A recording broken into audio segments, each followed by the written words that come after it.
todos, ¿cómo están? Mi nombre es Lesma, espero se encuentren muy bien. Yo como siempre muy contenta de poder estar un día más aquí con ustedes, muy agradecida de que me estén viendo donde quiera que se encuentren. El día de hoy tenemos un caso sucedido en Japón, el de Seito Sakakibara. Acompáñenme a ver todos los detalles.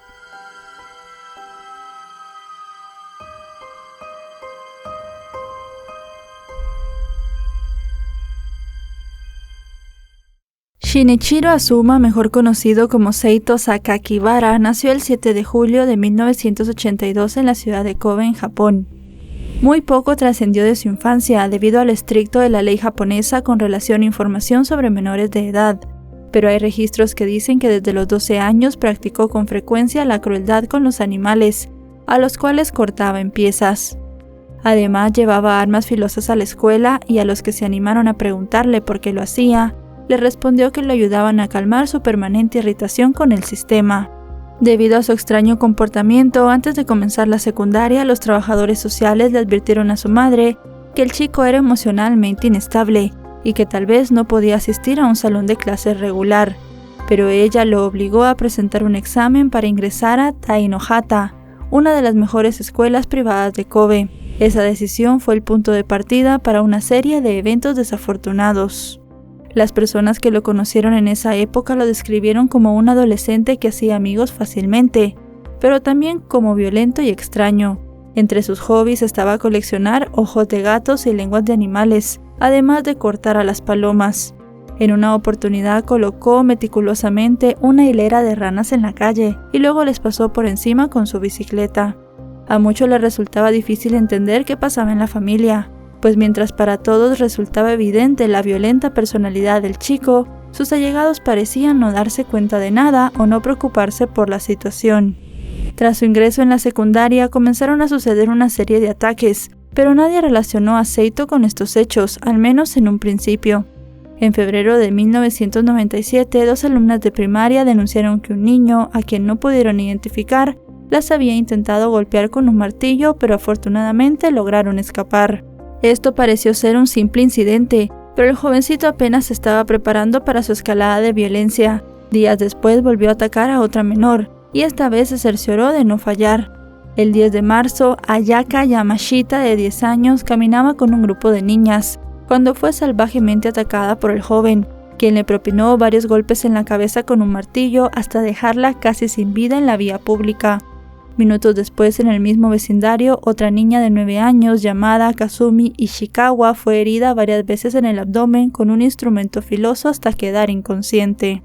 Ayaka murió 6 días después producto de una contusión cerebral, mientras que la niña lesionada con el arma blanca logró sobrevivir y al parecer había logrado ver a su atacante, pero en ese momento no pudo aportar mayores detalles a la policía debido a su delicado estado de salud.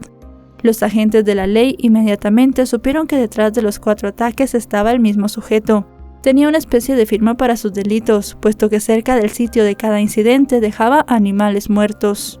El perturbado adolescente de 14 años continuó bajo la sombra por 2 meses. Durante ese tiempo las autoridades, así como los padres, estudiantes y maestros de la escuela tuvieron un respiro, pues pensaron que la persona que perpetraba los ataques se había ido, o simplemente había desistido de sus actitudes. Sin embargo, nada estaba más alejado de la realidad, pues reapareció y con mayores problemas.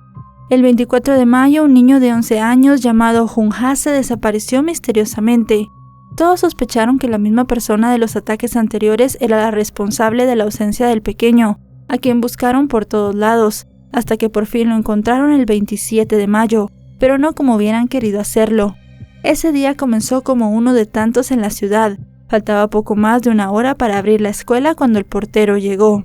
Justo fuera de la entrada principal, el empleado vio lo que parecía ser restos cortados de 2 gatos. Confundido y algo perturbado, continuó adelante su camino, notando que había algo extraño al pie de la puerta principal. Cuando se acercó, vio algo que jamás olvidaría.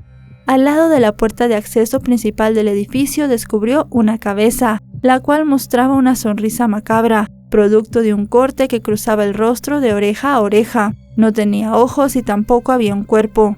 Para hacer la escena aún más espeluznante, dentro de la boca habían dejado una breve nota, en la que el autor desafiaba a las autoridades. En tinta roja estaba escrito un texto, en el cual anunciaba que era el comienzo de un juego y desafiaba a los policías, tras calificarlos de estúpidos, a que lo frenaran si podían.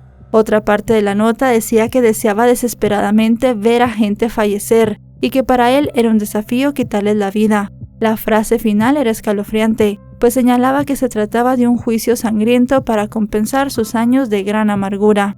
El empleado estaba horrorizado, no podía controlar el temblor de sus manos, se le veía desencajado y completamente alterado. Nunca en todos los años que llevaba trabajando como encargado en el colegio había ocurrido algo similar ni por asomo.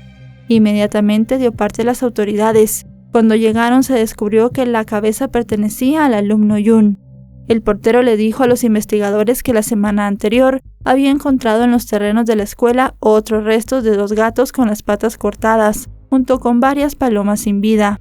Luego de varias horas de peritaje, los detectives hallaron el resto del cuerpo en una colina cercana al edificio escolar.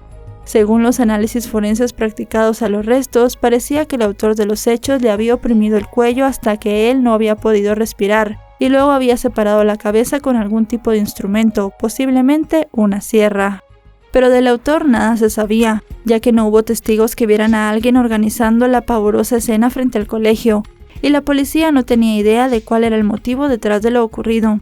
Los detectives no demoraron en percatarse que el caso tenía cierto parecido con el llamado asesino del Zodiaco, que había asolado a la ciudad de San Francisco, California, en Estados Unidos a finales de los años 60. La noticia sobre el macabro hallazgo corrió como pólvora por todo Japón, dejando conmocionados a sus habitantes, pero no pasó mucho tiempo antes de que el sujeto hiciera contacto nuevamente. Pocos días después, el 6 de junio, el diario Kobe Shimbun recibió un misterioso paquete que contenía una carta de 3 páginas escrita con tinta roja, justo como la nota hallada en el rostro de Jun. Esta segunda misiva fue entregada en un sobre marrón con matasellos del 3 de junio y no tenía remitente o nombre. Contenía 1400 palabras, que incluían el nombre Seito Sakakibara. El escrito decía que estaba poniendo su vida en riesgo por el bien del juego y que si lo atrapaban probablemente sería colgado, pues estimaba que la policía debía estar furiosa y persiguiéndolo tenazmente. En un párrafo que alarmó a las autoridades, afirmó que solo cuando le quitaba la vida a otros sentía paz, y que solo cuando le causaba dolor a la gente calmaba su propio dolor. La carta también arremetió contra el sistema educativo japonés, al cual calificó como la enseñanza obligatoria que lo formó como una persona invisible. La presencia de un posible asesino serial provocó un pánico generalizado en la ciudad y el país entero. Incluso hubo un medio de comunicación que se dejó arrastrar por el estado de nerviosismo general y se equivocó al publicar el alias que el asesino se había puesto. Como consecuencia, escribieron que el autor de las cartas era Onibara, en vez de Seito Sakakibara. Al descubrir este nuevo apodo, cuya traducción era Rosa del Demonio, el adolescente estalló en cólera por el error y mandó una nueva carta. Esta vez iba dirigida específicamente a la estación donde emitieron el mensaje, y las amenazas eran directas. Les dijo que de ahí en adelante, si leía mal su nombre o molestaban su ánimo, mataría a 3 vegetales por semana, aclarando que con eso se refería a seres humanos con capacidades diferentes. Además advirtió que si creían que solo era capaz de despojar de la vida a menores, estaban equivocados. Por si fuera poco, el texto desafió a los cuerpos de seguridad, al indicar que no iría tan lejos como para decirle a los policías que debían arriesgar sus vidas, pero sugería que debían perseguirlo con más furia y determinación. La carta coincidía con las otras y brindaba detalles que solo el autor de los hechos podía conocer. Esto provocó que el miedo de la población local creciera. Más de 500 investigadores salieron a las calles a buscar pistas que los llevaran a encontrar al criminal, mientras los padres aterrados se organizaban en los vecindarios y llevaban todos juntos a sus hijos al colegio. Ya ningún niño en edad escolar andaba solo. Tras varias semanas de investigaciones, surgió en el radar de los cuerpos policiales el nombre de un joven perturbado, con un historial de tormento a los animales. Con la ayuda de Kazumi, una de las testigos presenciales y sobreviviente de un ataque, se logró armar un retrato hablado y pudieron identificarlo. Basados en los datos, el 28 de junio de ese año, las autoridades anunciaron que habían capturado al presunto autor del crimen de Jun, pero su nombre real no fue revelado al público hasta años después, debido a que las leyes japonesas prohibían que la prensa mencionara en los artículos y reportajes noticiosos los nombres de menores involucrados en hechos delictivos. Los diarios de ese entonces quedaron conmocionados con el caso y empezaron a difundir solo los últimos datos que las autoridades les brindaban. Hacían referencia a la persona como Niño A, o lo llamaban por su seudónimo Seito. Durante su interrogatorio, el joven confesó que le había quitado la vida a Jun y narró con detalles cómo lo hizo. Según su testimonio, el sábado 24 de mayo se lo encontró cuando iba camino a casa de sus abuelos, y bajo la promesa de que le mostraría una tortuga gigante que vivía en un depósito de agua, el pequeño accedió a ir con él. Caminaron por un sendero llamado la Escalera de Chocolate, hasta llegar al pico aislado. Una vez allí le ató alrededor del cuello un cordón de zapatos, y luego escondió su cuerpo debajo de las tablas del piso de una choza cercana. Al día siguiente volvió con una sierra de mano y una bolsa de basura negra. Separó la cabeza del cuerpo y, según su declaración, hasta bebió algunas gotas de sangre para limpiarse. Luego de dar otros detalles sórdidos de lo que hizo con el cuerpo y de decir que eran más atroces que quitarle la vida, el chico se definió a sí mismo como un desviado sexual incorregible. Posteriormente llevó el cráneo hasta la puerta principal del colegio la madrugada del 27 de mayo para que todos pudieran verlo. Cuando los oficiales le preguntaron por qué lo había hecho, simplemente contestó que ese día tenía el deseo de quitar la vida de alguien y se había encontrado con Jun. Recordó que al niño le gustaban las tortugas y lo vio como un blanco fácil. Además, lo hizo como venganza contra su escuela, porque según él, esa institución educativa había destruido su espíritu y lo habían convertido en un caparazón de su antiguo yo. Mientras era interrogado por los oficiales, el chico no solo admitió lo que le hizo a Jun, sino también se atribuyó el asesinato de Ayaka, ocurrido en marzo, así como los ataques a las otras niñas perpetrados meses atrás. Durante una búsqueda en su habitación luego de su detención, los policías hallaron miles de cómics, videos con contenido sexual prohibido, libros sobre Hitler y material sobre asesinos seriales. Además de esas evidencias, los investigadores también consiguieron un diario personal, en el que llevó durante años un registro pormenorizado de sus reflexiones, pensamientos, planes y crímenes. Los escritos eran igual de perturbadores que los hechos violentos que había cometido.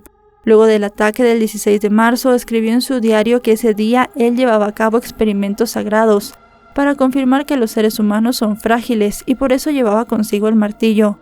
Agregó que cuando la jovencita se volteó hacia él, la golpeó, y aunque creía que había sido unas pocas veces, estaba demasiado excitado como para recordarlo. En la página del diario correspondiente a la fecha 23 de marzo, anotó que su madre esa mañana le comentó con tristeza que la chica había perdido la vida. Luego agregó en su nota que no había ninguna señal de que él pudiera ser capturado, y le dio las gracias a una especie de entidad, que hasta ahora no ha sido traducida, llamada Bomodoshiki, y le pidió que continuara protegiéndolo. Luego de darse a conocer toda la información del caso, algunos políticos de la época se apresuraron a culpar a los medios y a la sociedad en general por divulgar contenido objetable de ciertas películas que carecían de cualquier mérito literario o educativo, hechas solo para mostrar escenas crueles, las cuales podrían haber alimentado la ola de hechos de sangre cometidos por el adolescente. De hecho, se impulsó la idea de censurar este tipo de contenido, para evitar que en un futuro otros jóvenes repitieran las mismas conductas. Finalmente llegó el momento de que Seito rindiera cuentas ante la justicia. Fue procesado como delincuente juvenil, ya que por su edad no podía ser juzgado como adulto. Sus abogados defensores argumentaron que la investigación había estado equivocada, pues aseguraron que ese chico tan joven no podía haber cometido semejantes crímenes. A su juicio había sido forzado por la policía para que les diera una confesión. También se basaron en el hecho de que, según las investigaciones, uno de los asesinatos parecía haber sido cometido por una persona zurda, pero el acusado era diestro. Asimismo, sostuvieron que sus confesiones fueron absurdas, pues el muchacho era un estudiante de bajo rendimiento. Sin embargo, su confesión y su carta eran tan complejas, además de utilizar un lenguaje bastante críptico, que parecían hechas por una persona con un coeficiente intelectual elevado. Otro detalle era que contenía muchas figuras elaboradas de expresiones y símiles que solo podían ser escritas por alguien muy inteligente. Lo cierto fue que con todos los indicios existentes en su contra, el chico fue recluido en un centro para adolescentes y jóvenes de la ciudad de Fuchu, al oeste de Tokio, donde debía permanecer hasta que cumpliera 21 años. Pero todo lo dicho por los abogados terminó por sembrar dudas en la madre del joven, quien fue a visitarlo regularmente en prisión. Al preguntarle cara a cara si él era el responsable de todos los hechos por los cuales se les acusaba, éste le respondió con la mayor convicción y naturalidad, sin el menor signo de remordimiento, que sí, que él era culpable. La historia tuvo un gran impacto en la nación japonesa, no solamente a nivel psicológico, sino también en el ámbito legal, pues llevó al gobierno en el año 2000 a bajar la edad mínima de los infractores sancionables en derecho penal de 16 a 14 años. En noviembre de 2001, el joven, que ya tenía 19 años, fue transferido a un reformatorio convencional para enseñarle habilidades sociales, y unos meses después volvió al reformatorio psiquiátrico. 2 años después, en marzo de 2003, Seito pidió la libertad bajo palabra a los 3 miembros del Tribunal de Libertad Condicional de Kanto, la cual le concedieron. Uno de los magistrados, Tetsuo Obata, explicó que la corte consideró que el joven se había rehabilitado y en consecuencia su reinserción en la sociedad podía darse como parte de un proceso suave, en lugar de uno traumático. El mismo panel que lo entrevistó y examinó en varias ocasiones llegó a la conclusión de que la educación correccional y los cuidados psiquiátricos a los cuales había estado sometido durante años habían dado buenos resultados, por lo que lo consideraron apto para ser liberado bajo palabra el 11 de marzo de 2004. Posteriormente, en un acto sin precedentes en Japón, el primer ministro Junichiro Koizumi anunció que el chico de 21 años sería puesto en libertad plena desde el 1 de enero de 2005, pues no había otra elección que liberarlo para darle la oportunidad de rehabilitarse. La noticia causó revuelo en el país y generó los pronunciamientos por parte de los familiares de las víctimas. Entre ellos, Kyoko, de 48 años, madre de Akaya. Recordemos que ella fue la primera niña que perdió la vida a manos de Seito. Kyoko dijo que quería creer que el chico se había rehabilitado realmente, pero tenía muchas dudas al respecto. Pidió a las autoridades que reconsideraran la decisión, en aras de evitar que otros niños pudieran tener el mismo desenlace que su hija. Sin embargo, las voces de quienes se opusieron a la medida no fueron escuchadas, y finalmente el chico fue liberado. Su nombre real y su lugar de residencia siguieron sin ser revelados en ese momento. Se le seguía llamando Seito. Estaba libre y nadie sabía quién era, salvo él mismo y su familia. Sin embargo, cuando tenía 33 años y su historia ya parecía haber quedado en el pasado, todo cambió por su vanidad, soberbia y codicia de querer trascender y figurar en la lista de los asesinos más famosos del mundo. En el año 2015 publicó una autobiografía titulada Seka, con la editorial Ota Publishing Co. Los detalles y la minuciosidad con la que describió los crímenes en sus memorias fue cruel y despiadada. Parecía que disfrutaba del horror de los hechos y del sufrimiento de las familias de las víctimas, que poco pudieron hacer para evitar que el texto saliera a la luz. El presidente de la editorial, Satoshi Oka, dijo en un comunicado que nunca había tenido la oportunidad de leer el relato personal de un delincuente juvenil de ese nivel. Refirió que aunque entendía que el ejemplar seguramente recibiría una gran cantidad de críticas, creía que en él se detallaban distintos eventos que hablaban sobre la responsabilidad penal juvenil y que era muy importante que estos se conocieran. Los familiares de las víctimas, específicamente los parientes de Jun, se opusieron e intentaron evitar que el libro se publicara a toda costa, porque no querían que el hombre se lucrara con sus abominables actos. Una cadena de librerías se unió a la petición de los padres del niño y se negó a venderlo, pero de todas formas el ejemplar se publicó y se convirtió en un éxito instantáneo. Rápidamente alcanzó la cima de las listas japonesas como uno de los libros más vendidos. Hubo una primera tirada de 100.000 ejemplares que se agotó en pocos días. Los derechos de autor de la venta del libro serían pagados al autor, algo que solo contribuyó aún más a la indignación de la sociedad en general y de los familiares de las víctimas, a quienes el sujeto les envió una copia del ejemplar, con una nota personal de disculpa, en la cual decía que se había dado cuenta de la gravedad de lo que había hecho cuando era adolescente. Por su parte, el padre de Jun emitió un comunicado, en el que decía que tenía claro que el sujeto no estaba arrepentido, y aseguró que los criminales como él no debían tener permitido sacar ventajas económicas por sus actos, Sin embargo, nadie lo escuchó y el libro siguió siendo un éxito de ventas durante bastantes semanas. Con la primera edición, el sujeto se llevó $93,000 y así siguió. Dicen que llegó a ganar más de $1,5 millones con su historia. Para ese momento ya lo había conseguido todo. Toda esa atención y protagonismo que obtuvo, además del enriquecimiento, indignó a muchos que pensaban que Japón debía tener una legislación parecida a la de Estados Unidos, que prevenía que los criminales ganaran dinero por publicitar sus delitos. Algunos de los pasajes del libro tenían escritos realmente terribles para los familiares de las víctimas. En referencia al caso de Jun y a su cabeza expuesta en público, el sujeto dijo que debía confesar que pensaba que la vista era bella y que sentía que nació solo para ver la belleza etérea de lo que tenía enfrente de sus ojos, y que fue tal su emoción en ese momento que pensó que él también podía morir de alegría. De inmediato surgieron voces encolerizadas porque más que arrepentimiento, parecía que el chico estaba regordeándose. En sus memorias contó además que padecía de una conducta sexual desviada e incorregible, y que había obtenido satisfacción cortando animales antes de cometer los crímenes.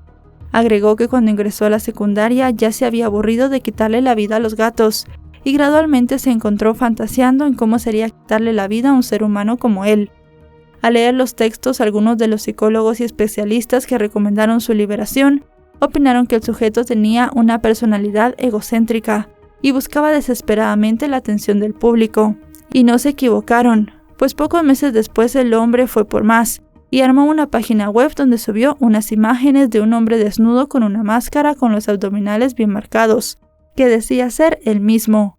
Continuó publicando imágenes y textos de contenido cruel, hasta que el sitio fue eliminado tiempo después. En respuesta a todo el circo que armó, el periódico sensacionalista Shukan Post decidió desafiar las estrictas leyes de protección de menores y expuso su identidad. Así publicaron su verdadero nombre, Shinichiro Azuma, y no conformes con eso, las personas que redactaban el diario contaron que el sujeto trabajaba como soldador en una construcción y que además vivía en Saitama, un suburbio al norte de Tokio. También salieron a la luz algunas de las escasas fotografías que se tenían de él. A pesar de que ya han pasado casi 26 años de los infames sucesos, en la escuela de Kobe todavía se habla con frecuencia de Seito Sakakibara, quien es considerado como uno de los criminales más jóvenes y despiadados de todo Japón. A pesar de los delitos atroces que cometió, parece que ha seguido viviendo una vida normal. Se casó con un integrante de su club de fans, con quien tiene hijos. Ahora trabaja como mecánico y camina libre por las calles de Tokio. La sociedad japonesa aún se pregunta si tuvo el castigo que merecía. Y bueno, chicas y chicos, hasta aquí el video de hoy. Un caso horripilante, un caso terrible, como siempre decimos. En esta ocasión se perdieron 2 vidas de 2 seres súper jóvenes a manos de otra persona también muy joven. Increíble cómo se podía ver la conducta de este chico desde que era muy pequeño, y también increíble que su familia no hiciera nada.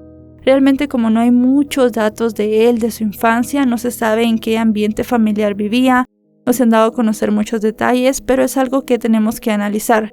¿Qué estaba pasando en su casa para que nadie pensara que lo que él hacía era malo? O para que nadie se diera cuenta de lo que estaba haciendo y buscaran alguna alternativa.